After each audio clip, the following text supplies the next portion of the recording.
As a parent, what did your child's school do that made you say you can't be serious? 17 years ago when my daughter was 16, life was not easy. Let's put it this way, the fact that we survived the year was nothing short of a miracle. I get a call the last week of school in June, asking me to come in. Okay, I came in the next day, the second to last day of school. I'm sitting with the dean and she tells me that we have a serious problem. My daughter has missed more than 100 math classes. She just didn't show up.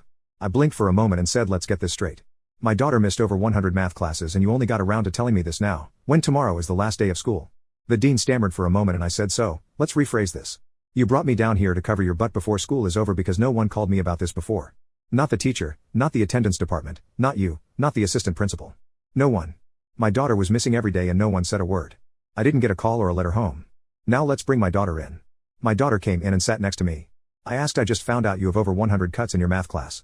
Why didn't you go to math? Because the math teacher hates me. When I asked a question, she yelled at me for bothering me. So I stopped going. Then I wanted to see how long it would take for someone to notice I wasn't there. Sounds reasonable to me. When did you stop going to class? October. So, that means no one noticed October, November, December, January, February, March, April, and May that my daughter was not in math class. So, what do you want now? Well, we can't punish her since tomorrow is the last day of school. We think you should cancel her student ambassador trip. January that year, my daughter expressed a wish to apply to be a student ambassador because they were going to Australia. She needed to keep her grades up, needed a letter from the teacher saying she would be a good candidate, and a letter from the dean verifying she was keeping her grades up and being a positive leader in school.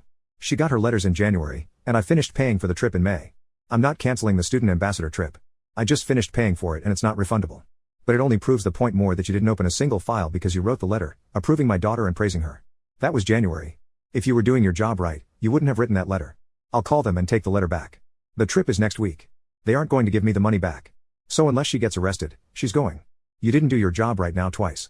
So, forget canceling the trip. You have nothing more to say about it. So she walks away with no consequences? Oh, not at all. My daughter will sign up for classes and make up missing math this year.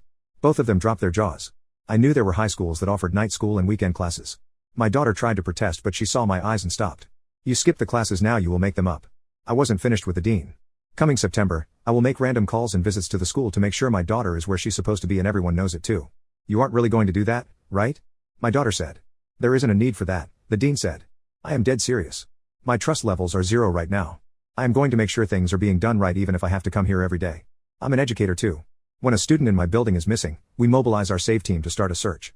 When that child is not found, 10 to 15 minutes we call the police. Yes, my students are special needs but they are minors, just like this building. Next time a student is missing here, the words child endangerment better pop in, because that's the charge during school hours. I told the dean I was signing my daughter out for the rest of the day. She and I got in the car and of course she was angry. How could I embarrass her like that? Girl, you're lucky you're not on the moon right now. When you were having a problem with your math teacher back in October, why didn't you tell me? I would have filed a complaint and had you switched. The problem wouldn't have happened. You didn't make a good choice cutting that class. You should have figured it was going to come back and bite you. We will sign up for your math class in a school that does night classes and make it up. My daughter wasn't happy but she knew she was wrong. She did attend a night school and aced that class. She liked that school so much, she took earth science there too and got an A as well. She couldn't attend there for day classes because it wasn't our home zone school. In the end, my daughter did thank me for setting her on the right road of learning. As a side note, I pulled out the old report cards and that math teacher gave my daughter B's in a class she didn't attend. I found out that September that teacher was no longer there.